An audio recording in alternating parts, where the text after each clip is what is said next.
Shifting your paradigm, shifting your paradigm. The lady on the scene, Celine Salon. The Salon de Celine, the lady on the scene. You know what I mean? The lady on the scene, Celine Salon. Celine Salon, Celine Salon, Celine Salon, Celine Salon. The lady on the scene. Hello and welcome to Celine Salon, our YouTube channel. I'm so excited. After the huge success of our UK-South African collaboration, we've decided to go to Southeast Asia, Malaysia, Kuala Lumpur. And of course, like the South African show, I need a co-host. And I'm so privileged to have Amina Jindani from Moon One Drama.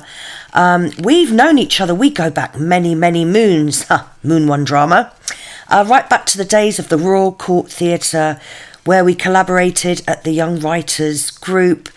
And it's so lovely that a few years on, we're back again together curating a show. So without further ado, please let me introduce to you Amina Jindani. Amina.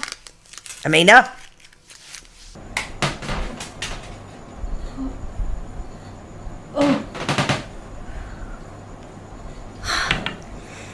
Thank you, Celine.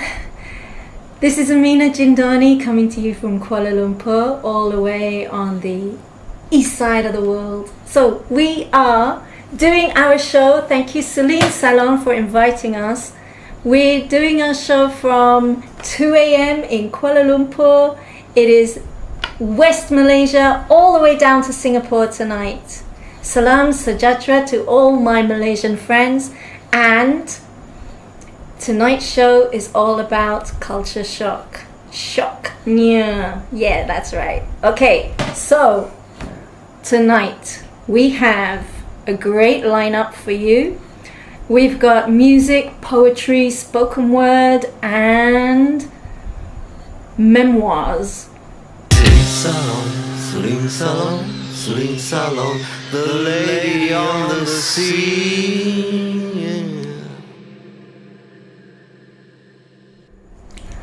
First up, we have a friend of mine who I met first of all in London before he went back to his homeland of Singapore.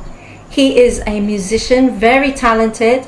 Check out his SoundCloud, his website, his Instagram. It is Art Fazil, my soul brother from another mother, singing his song Full Moon over Marina Bay. Hi, I'm Art Fazil, and this is a song called Full Moon over Marina Bay.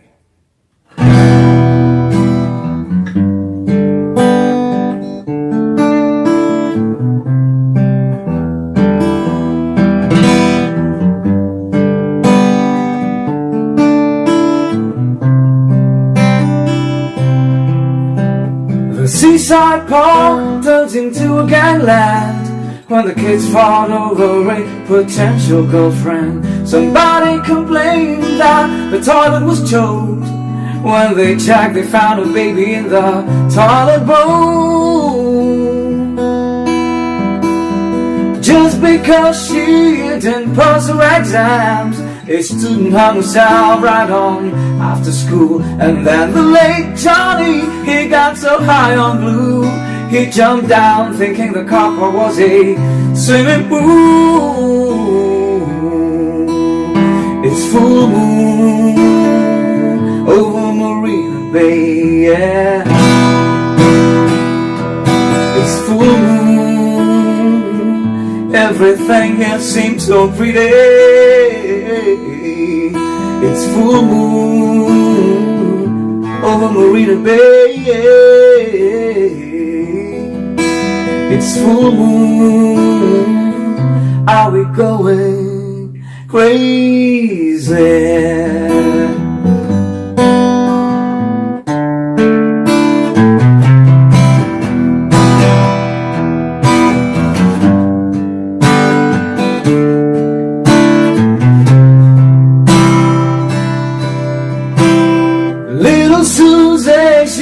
very pretty. She spends her weekends at parties, and then one night she just got herself too drunk, and the guys can't back her till the morning comes. But with skateboards and classroom romance, the kids now dabble in skulls and pentagrams. The morning papers quoted what the experts said. He said these kids are playing on a dangerous age. It's full moon over Marina Bay, yeah. It's full moon, everything else seems so pretty. It's full moon over Marina Bay, yeah.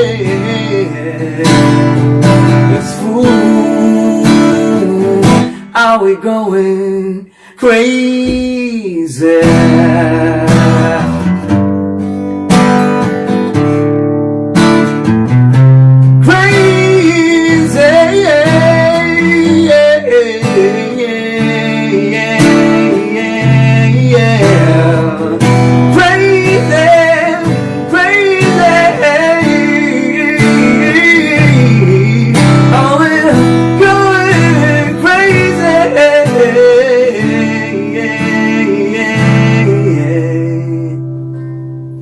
It's full moon over Marina Bay.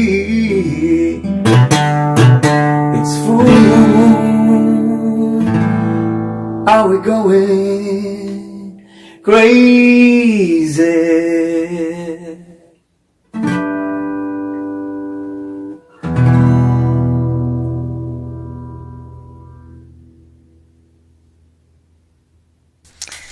Art Fuzzle, thank you so much. What a wonderful piece of work.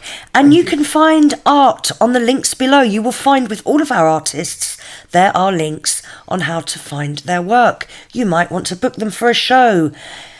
Also, we do ask that you subscribe. Yep, you see that little button there? Click on it and subscribe. And I'll tell you what, share, tell all your friends. We want to make Celine Salon a global name. So, I mentioned the Royal Court Theatre. I remember writing with Amina, and it was one of the best partnerships I had at the Royal Court Theatre. It only seems natural that we should have Amina perform her very own poem, Wow Bulan.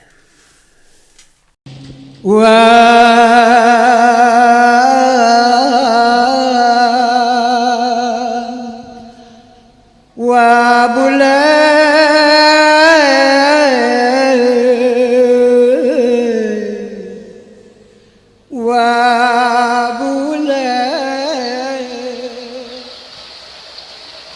Oh wow, soaring skywards, shaping shadows in the sunset hues like souls on strings. The paddy field's tropical textures, a tapestry of folded husks, heaving in the breeze and breaking into rugged, rustling sounds, whispering against the soft singing musical notes of dusk. Yet the wow harmonizes a wistful tune of tomorrow's dreams with the gentle humming of a lullaby, an eternal and pathetic encounter with evening's promise. That beyond sleep, another day starts and sets like this one. A wow in the wind hushes heartbeats into the new folding of night and creates the sacred spaces in time. But just like the crescent moon-shaped tail, the wow promises another new dawn to begin again. But does this new generation, who share their forefathers' passion for the soul-soaring heights towards their own hopes and dreams, see the poetic lull of flying the ancient wow and laying down to catch its song? Do they know how The moon waxes and wanes to the winnowing, wind-born wow. Do they see how?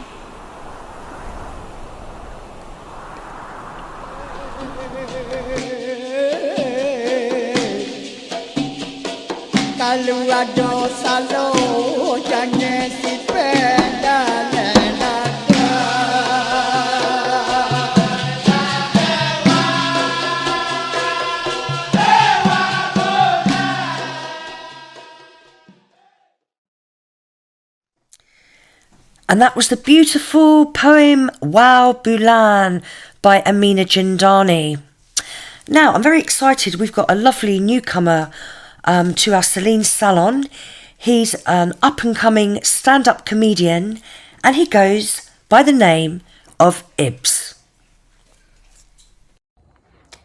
Hello everyone, my name's Ibrahim, and as you can see I'm 8 foot tall, and I'm from the safest part in the whole of the UK, Tottenham. And when people ask me like, oh Ibrahim, where are you from?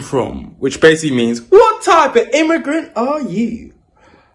I always go, shit, the jig is up. I'm from Enfield.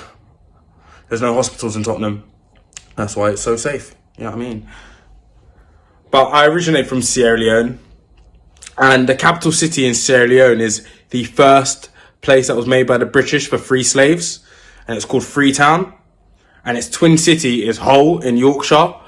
And when you come out the station of Hull, to commemorate the sisterhood, when you come out the station you see Freetown Avenue in it, which is amazing. And in Sierra Leone we've done the same, because when you come out the airport, there's a little area just outside called Shithole Corner. It's where everyone goes gets their heroin and bovril and pork scratchings. Like, that's what they do. But like, Sierra Leone is it's an interesting place, because we speak Creole, which is a form of broken English, weirdly enough. And it's the same language, it's pretty much the same language as speaking in Nigeria and Ghana and Liberia and all these various English-speaking West African countries. So I can go to Nigeria and understand what they're saying. I can go to Ghana and understand what they're saying. I can go to Liberia and pretend to understand what they're saying. But if I spoke to them in my broken English, they would not have a clue. We are basically the Northern Ireland of West Africa, pretty much. And to be honest, we even had our own civil war. Like, the Northern Irish Civil War was on, like, sovereignty and, like, religion. And, like, the Sierra Leonean Civil War nearly won Leonardo DiCaprio an Oscar, innit? So, you know what I mean? Like, I don't understand why he didn't win that Oscar, by the way. He was playing, he is an American man playing a South African man who is speaking West African English. Are you telling me that's not like the inception of like an actual character? I'm just saying, innit? You should have won the Oscar. Should have. Gosh. Yeah, but like, I loved like Sierra Leone. It was a good place. Like, I've been there a few times. And the first time I went when I was like 8. And like, with me in general, I find it hard to make friends. So, like, I befriended a chicken. His name was Speedy, innit? Speedy. Like, I even got him a lead. Like, I wrapped him round. For the first few days I was in Africa, I was living my best life. Just me and Speedy against the world. Just running around everywhere, man. I took Speedy everywhere. Everywhere. Apart from when I was meant to go to, like, the presidential house. They told me I wasn't allowed to bring Speedy, which I was very upset about. And then after I came back from the presidential house, Speedy was gone. Speedy disappeared. Like, I was bare confused. I wasn't happy. And then a day later, we walk in for lunch. Mum's made rice and stew. I'm like, oh, Mum, what's this stew? She's like, oh yeah, that's Speedy's stew. That's Speedy's stew. Your friend Speedy. Yeah, man, we just chopped them up and added salt and pepper and made it up. Like, what? My friend Speedy? Is that Speedy? Like, I swear to God, I nearly became vegan, innit? Like, if I knew what vegan was at that time, that would have been me. But obviously, R.I.P. Speedy, innit, man? Really sad about that, for real. But I love my mum, innit? I do love my mum. And shout out to all the mothers watching this. Like, shout out all the mothers. Like, and even if you don't like your mother, you must like someone else's mother, for real. Like, you're like, for instance, Harvey Price's mum, legend. Absolute legend. But I love my mum, yeah. And like, but the fact that she don't know how to use her phone blows my mind. Like, she came to this country without speaking English, and she managed to learn the language and assimilate herself to the country. And despite racism and illness, she became one of the first people in her family, in my family, yeah, to graduate from university, which is amazing. Like, round of applause. Like, you better be clapping for my mum. Like, but why can't you go on the Amazon app and press click buy, please? Like, am I missing something? Like, you can get a degree in public health, but you can't use Alexa. Huh? You say you're really smart, but you don't know how to use a smart TV. What? You're always telling me that, oh, Ibrahim, you hang on to the past, this and that. But do you know what number the History Channel's on, huh? Tell me. In fact, like, does anybody know what channel the History Channel's on? I've been looking for it for months. Like, please, can you let me know? But yeah, Mum, sort it out. Please, you're better than that. Thank you. Bye. Wow, Ibs, that was really funny. I really enjoyed that. Thank you so much. Okay, next up from Malaysia, we have a wonderful lady who is a writer, producer, and director. She's called T. Aniz, and she's based in Kuala Lumpur. She has written this poem tonight especially for Celine Salon, Culture Shock.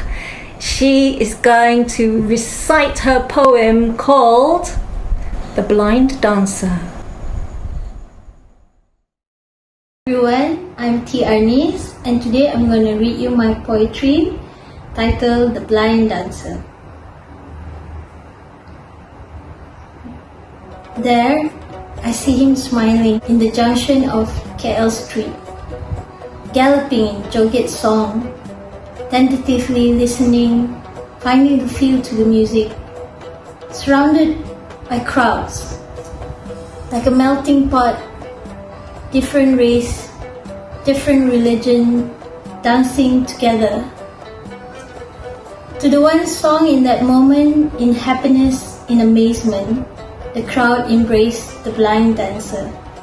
As the dancer makes new moves grooving to Zapain, cashes drop off into donation box. Still, the dancer is unable to see, just smile to all happy and glee, feeling the love all around him, every second invigorating, alive. Funny, the heart connects so easily, forgetting separation, prejudice, hatred, and they're all lost in another Inang song. The dancers keeps musically. They become one crowd of people, dancing to an old beat. Thank you. And that was the delightful T. Ami's The Blind Dancer. How stunning. Why don't you add a comment? Let her know what you thought of her work. The whole point of Celine Salon is sharing and allowing people to give their thoughts, get feedback, spread the word. I'm very, very lucky that in London I met a wonderful man by the name of Garry Broughton.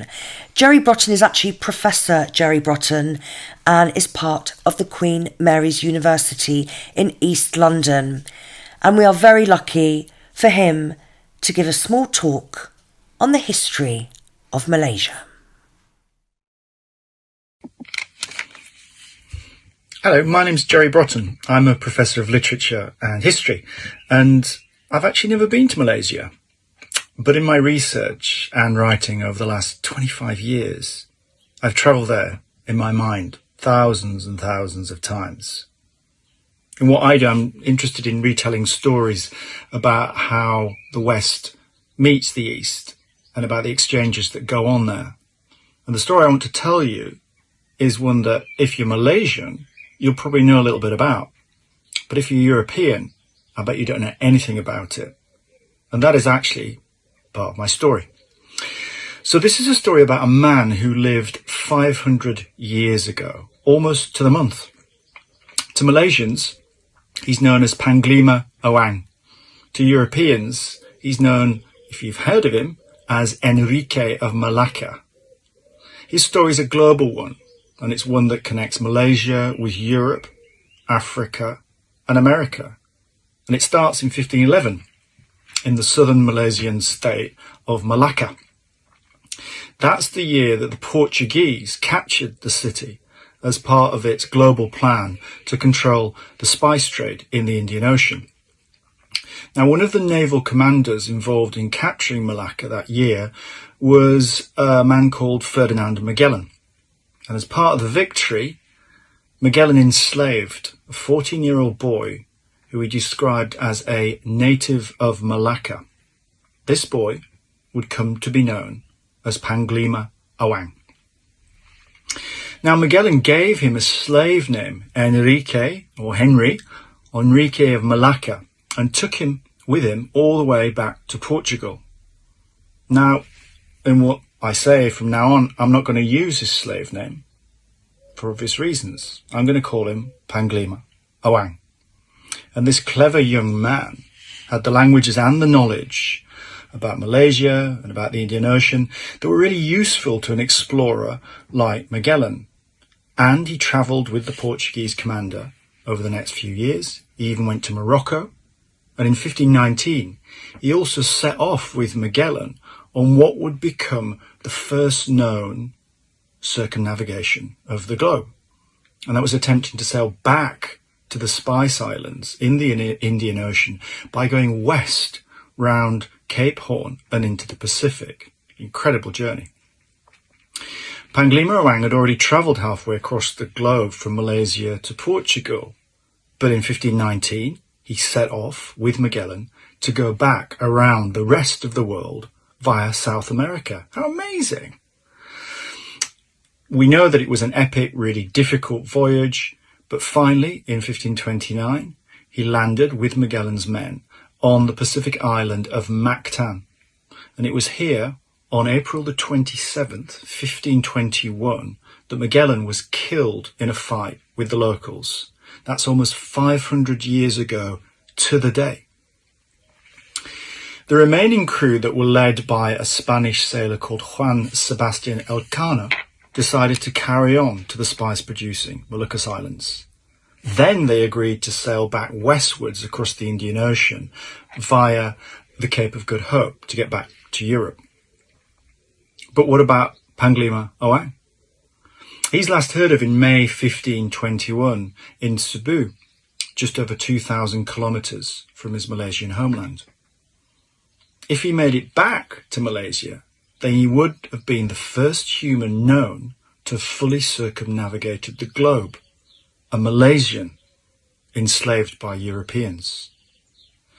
Now, today we talk about Magellan's first circumnavigation of the globe, but he died before making it back to Europe. So it's not Magellan who first circumnavigated the globe. Maybe it was his second in command, Juan Sebastian Elcano. He did make it back. But did Panglima Awang beat him to being the first person to get round the world? The story doesn't quite end there. Nobody knows the real name of this enigmatic figure. Enrique of Malacca was a slave name. One of Magellan's crew claimed he was from Sumatra in Indonesia. The name Panglima Awang was only given to him in a Malaysian novel that was written in 1957. Awang is a Malay name, while Panglima means simply commander. So we'll probably never really know the real name of this amazing individual and traveller who was probably the first person to circumnavigate the globe. Today, of course, Magellan's name is well known. Elcano's, who did make it back, less so, but hardly anyone knows about Panglima Awang. And we should. Without him, you wouldn't have Magellan, or the story of the first circumnavigation. So in our interconnected global world, I think it's really important to remember that the stories we tell aren't just driven by Western writers and Western preoccupations. So, as this is the 500th anniversary of Magellan's voyage and his death, let's remember Panglima Awang as much as Ferdinand Magellan. Wow, thank you, Professor Gerry Broughton. that was a really insightful piece of history, and I learned things that I did not know.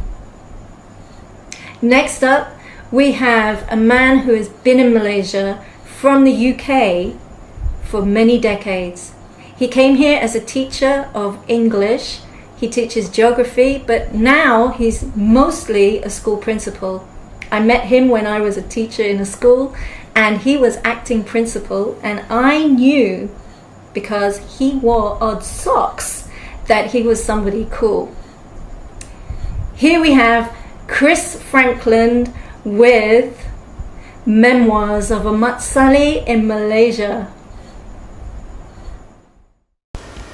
Hello, good evening. My name is Chris Franklin, and I've lived in Malaysia for almost 40 years, and most of that time working in government schools all over the country with teachers and students improving their English. So during the last lockdown, I was bored and decided to write a bit of an autobiography with some memories of my time here. Amina's just asked me to write read a short extract of that. So the part I'm going to do is soon after I first arrived in 1982, when I went to Klang to work in a school near Klang in a place called Teluk Panglima Garang. So before I start, I'll just have a quick slurp of my Ribena. Thirsty work. Okay, so Klang, June 1982. There were 2 staff rooms in the school, one for men and the other for women. Ne'er the twain shall meet. Entering the male staff room for the very first time, I was greeted politely and enthusiastically by 2 smiling English teachers. A dapper Sikh wearing a broad, neatly bound turban, and an equally smart-dressed Indian. After introductions and shaking of hands, the first question came from the Sikh. "So, Mr. Chris, do you play Scrabble?" A brief pause for surprise and thought, after which I replied confidently, well, yes. So without hesitation, in seconds, a Scrabble board appeared, and 3 of us were seated round a table. It quickly emerged that my knowledge of Scrabble, including both obscure and 2- and 3-letter words, and the technique of placing those words strategically, was sadly very rudimentary. They seemed to know every trick in the book. Words that could not be pronounced, never mind understand their meaning or used in a sentence. Ag, A-G, Kai, K-Y, Xi, Xi, and QE, QI, and so on. I was being systematically thrashed. Halfway through the game, there was a polite knock on the door, and a Form 2 student tiptoed in. "Excuse me, Chiku, you have English class?" he whispered to one of my opponents. Yes, I know. I'll be there when we finish." Within 20 minutes, they had both wiped the floor with me.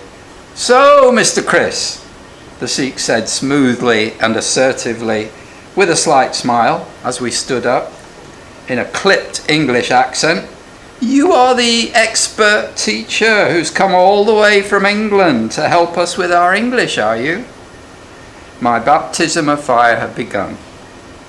That very evening, I hurried to a bookshop in Klang and bought myself the little green Scrabble book in order to learn by heart the list of obscure 2- and 3-letter words. Later that same evening, I was invited to meet 2 other English teachers on our project, a husband and wife from the UK who also lived in Klang, and they taught in nearby schools. They'd been out shopping too, for a car boot full of durians. "Come, try," they said, with a look of anticipation. On opening their car boot, a tsunami of evil odours pervaded my senses in a way no odours ever had before. "Oh, don't let the smell put you off. You must eat it and taste it." They proceeded to open the very first durian I'd ever set my eyes on, slowly and expertly prizing apart the thorny shell to reveal, to my horror, wriggling around amidst the yellow king of fruits, the two fattest, juiciest worms I've ever set my eyes on, gorging on the succulent, vile-smelling contents within. I politely declined, and I have ever since. And that was the delightful Chris Frankland. Thank you so much, Chris. So, as you can see, we have our live chat going. It's really lovely to see what everyone, just for all of you to get to know each other from Malaysia and the UK, and for us to see your comments. The artists like seeing that, we like seeing that. And as a global show where we platform all genres of writing, it's lovely to bring two countries together. Now, this lady only recently got in touch, and I wasn't really quite sure what to make of her. Her name is Lady Violet Ermintrude Smythe. Hello, Lady Violet Ermintrude Smythe here. Now let's put our absolutely spiffing bridge game aside, because we are going to tune in to the spirit world on Wacky Wireless. Now you may think I'm completely off my toddy, but I have been doing this for the past 20 years. And a fortnight ago, I managed to contact our dear old chum Louis. Louis James Fraser went missing from this hilltop some 12-ish years ago. And what he said to me 2 weeks ago was that he was still around. Some said that he was eaten by a tiger. Others thought that he was shot with a gun by one of his lackeys. But we know better, don't we, old chums? Now, he said that he was looking for the wonky tree stump where he used to find those mushrooms he used to pop. You were looking for the tree stump, weren't you, Louis? That's right. Now we're going to tune in to him again today, and we are going to contact him. So everybody, put your hands on the table, like so. Pinkies touching, that's right. And we're going to tune in. We're tuning in. Louis James Fraser, are you there? Are you there? Louis, come in, Louis. Are you there? Whew. By Jove, I feel like I'm getting something. Louis, come in, Louis. Ooh, I think he's awfully distant. Louis, are you there? Are you looking for the shrooms? We're going to help you come home, Louis. I'm tuning in. Yes, I'm tuning in. Tuning in. Tuning in. Tuning in. Oh, yes. Imagine you're tuning into a radio station. You could have long wave, you could have short wave, but of course my wave is medium wave. Now, a lot of you out there may have the gift. Don't be afraid, embrace it. I remember my first spiritual experience was in my local church in the village of Smeeth in Kent. It was just as the congregation burst into "Kumbaya, my lord," I had my first ectoplasm moment. Splattered the whole church, I did. Everyone was sliding all over the place. I thought, how fantastic. Now, of course, when you are a medium, you get all kinds of things. I don't just tune in humans, I have animals. Oh, look, I just saw a pug dog flying over your head. And over there is a horse sitting cross-legged, filing its hoof.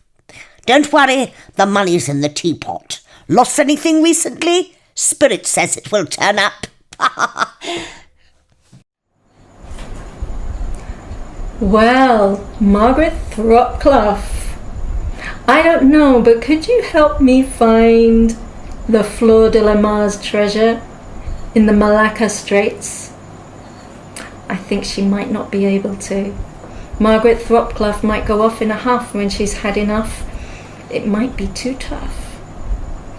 Next up in our lineup from Malaysia, we have a spoken word poet. I first met Jamal Raslan when I went for a theatre audition to play the part of a professor who speaks spoken word poetry written by Jamal. He wrote pages and pages for me to memorize, and I performed it as best as I could, but I am sure I don't perform spoken word poetry quite the same way that Jamal does. Here is Jamal Raslan with his poetry piece, poignantly describing his resistance. Assalamualaikum, good afternoon or good evening, whatever time you're watching this. My name is Jamal Raslan. I'm a spoken word poet from KL. I've been doing spoken word since 2010. It has been a really great, meaningful and rewarding journey. Firstly, I would like to thank Moon and Celine Salon for having me on this show. I've been taking a long break throughout the COVID lockdown, and this is my first performance during COVID. So thank you for thinking of me, Moon. It was great working with you on Politic, and I'm really happy that this is us working together again, and I hope that this kind of collaborative or working with each other don't stop. I'm going to perform a poem called Resistance. This was a poem that I wrote last year as part of a submission for an anthology and also for a chapbook that I plan to publish in the near future. So Resistance is a poem is a poem that articulates and expresses my ruminations about being an English-speaking Malay. I'm proficient in both Bahasa Melayu and English, but in Malaysia in the past 20-30 years, a lot of people around the country, a lot of Malays especially who speak English well, have always been ostracized for doing so. They have been identified as less Malay, and I spent a lot of my teenage years and young adulthood trying to reconcile that and figuring that out, and it has affected me to a high degree, and I'm through that now. So this is me recollecting that and trying to explain why English-speaking Malay speaks the way they do in English and in Malay, why we have certain slangs, and how we do not yield and how we subvert the English norms, English-speaking norms, whenever we speak English as English-speaking Malays.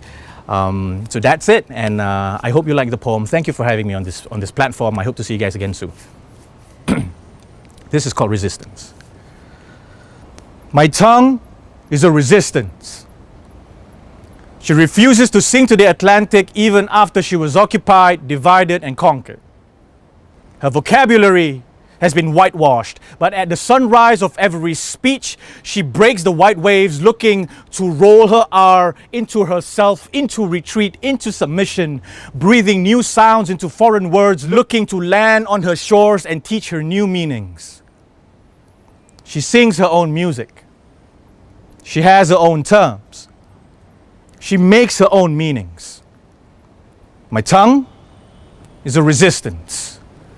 Bent but unbreaking, dignified, not defiant. She is irreverent and unrelenting. She is ghostan. She is local. Action, command spanner, budget power, line clear, Roger, rempit, sound, shock, steam, slumber, terror. She is a New facing the monsoon, hoping for a pawagam, a kugiran, a berdikari, to save her from breaking at every integrasi.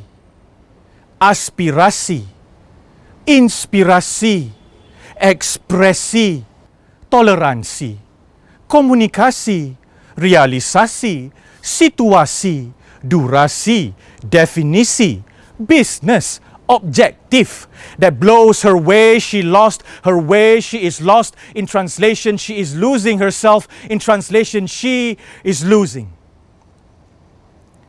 My tongue is a resistance. She is losing. She denies that she is forgetting her song while refusing to remember her value.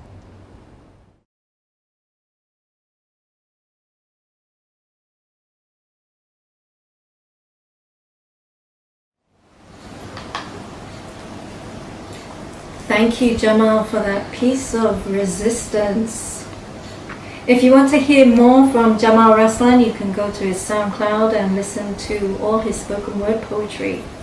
Next up, I'm really delighted to introduce this next piece, which is written by my bestie, the Boho Hobo from Soho.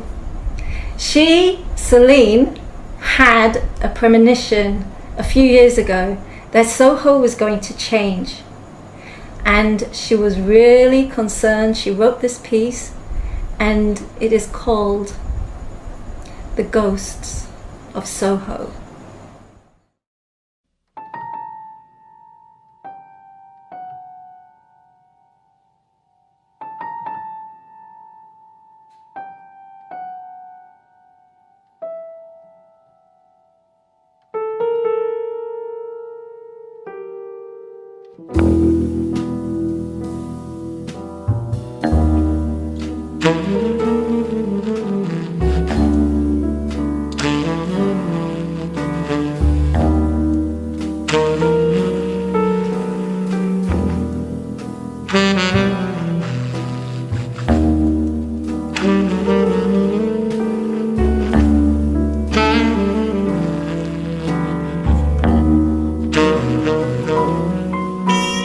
Concrete facades, bricks crumbling, as the edgy Hoover sucks up history, sucks up life.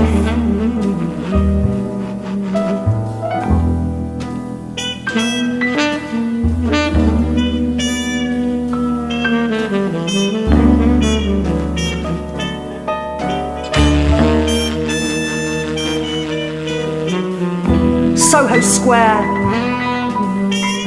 will soon be bare as London is raped of its identity, taking the character, the atmosphere, the nostalgia, the London we all love.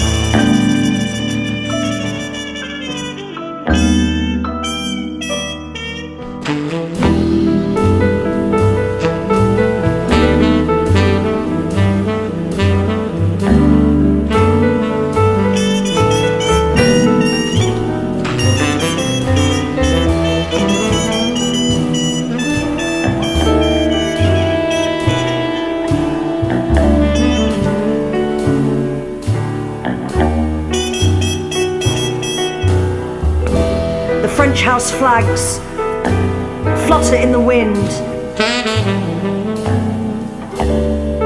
The ghosts of Bacon, Farson and Bernard sip on their phantom drinks and take tokes from their phantom cigarettes. Swirls of smoke drifting up into the air, spiralling and creating its own music.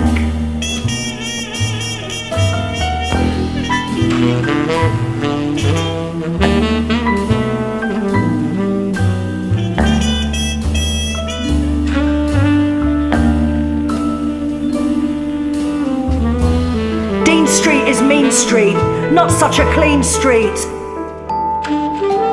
Brothels are still there, while women show everything so bare. You might even get a refund if you're lucky. The ghost of Charles Dickens sings on the music hall on Dean Street. And the rain is like mirrors on the street, reflecting all of the sky.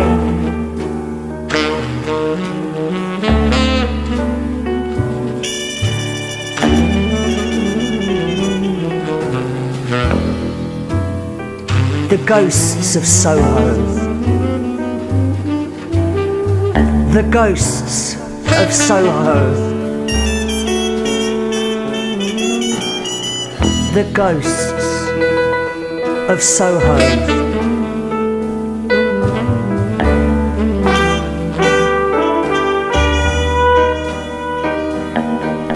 The ghosts of Soho. The ghost of Soho. The ghosts of Soho. The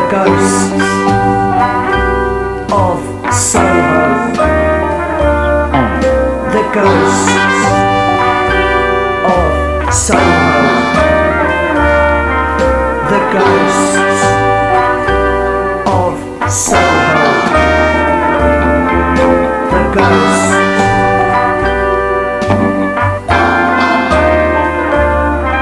The Ghosts of Soho. The Ghosts. This is my town. Of Soho. This is my home. The Ghosts. Don't take it away. Of Soho.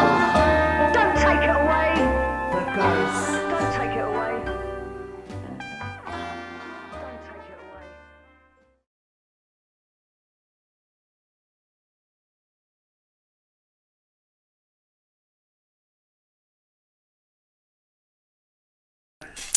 So, that was the Ghosts of Soho, and what a weird premonition that was. Pre-lockdown, I could feel it in the air. Something very odd was about to happen, but we are coming out of the lockdown globally.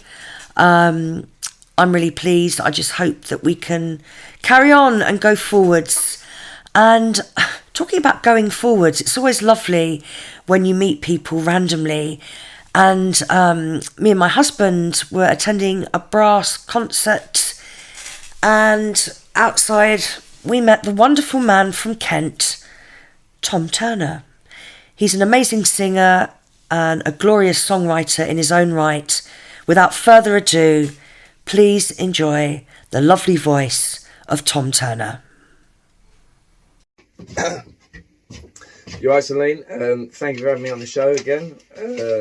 It's a fresh song, so you'll have to excuse me for singing a cappella and also out of the book. But yeah, I hope you enjoy it. It was basically just a song I came up with. I was in Whitstable on a night out and ran into this woman on the train. She gave me a paper, and in the paper it said, "Why is there no more protest songs?" So I don't know the exact answer to that question, but I thought I'd give it a bit of a go. Cheers. Why is there no more protest songs? Why is there no more protest songs? Pictures painted on the TV, always moving, never ending. Electronic rivers are constantly flowing through black lines on the walls. Sex, dreams, violent teen screams. You don't know where you stand no more. Why is there no more protest songs? Why is there no more protest songs? Radio is silent in the car, you always pay what you pay for. Music is free, stealing our we away, constantly played, and your nan sitting in the front room. Gramophones outgamed, scraping sound, eager spreads disease. You don't know where you stand no more. Why are there no more protest songs? Why are there no more protest songs? Video games, violent stains, mass consuming, thought quenching, time devouring facilities. Full slangs flash through the darkness where we'll clash at 5 a.m. Perverse stains claim minds of many. You don't know where you stand no more. Why are there no more protest songs? Why are there no more protest songs? Girls, 24-hour service for the world. We want more rights while devils deal in price. 10, 11, 12 for the hungry mouths that need to be fed. Masturbating, shaming, disgraceful ways to fame. Sounds for their way into your ear. All is clear, you don't know where you stand no more. Why is there no more protest songs? Why is there no more protest songs? Media telling you who to be. Fat, black, white, mixed race, skinny, rich, tight, don't matter, you're all welcome as long as you get their likes. Models, cars, clothes, money, stars, capitalism to make my hawks blush. I don't know where I stand no more. Why is there no more protest songs? Why is there no more protest song? Your ways keep us in the chamber, nothing but one solid bright light dispenses out all that is right. Faces me with a spoon, eyes wide, feeling inside, it all trickles down my chin. I choke on things that make me spin. Oh, you ask why? and your answers on what you write. Why is there no more protest songs? Why is there no more protest songs? Thank you very much. Hope you enjoyed it, and I'll see you on the next one. Wow, Tom Turner, thank you so much. I really love your work, and I'm looking forward to seeing more and more of your work in the not too distant future. And yes, that brings us to the end of our UK-Malaysian collaboration. But we are hoping at some point in the very near future to be able to go over to Southeast Asia physically and perform with these wonderful artists live. Imagine that. So let's say a very big thank you to Art Fazil. We had comedy from the young and talented Ibs. We had T. Amis, Professor Jerry Broughton, Chris Franklin, Lady Violet Ermintrude Smythe, Margaret Thropclough, Tom Turner, and our wonderful co-host all the way from Kuala Lumpur, Amina Jindani. And thank you, Celine. We really enjoyed ourselves here on Celine Salon tonight. All of the participants in Malaysia, we thank you. Terima kasih from Malaysia to all the viewers for Celine Salon. And thank you, Amina. I have so enjoyed co-hosting with you this evening. Thank you and much love. Terima kasih. Bye. Shifting your paradigm, shifting your paradigm. The lady on the scene, Celine Salon. The Salon de Celine, the lady on the scene. You know what I mean? The lady on the scene, Celine Salon. Celine Salon. Celine Salon. Celine Salon. Celine Salon. The lady on the scene.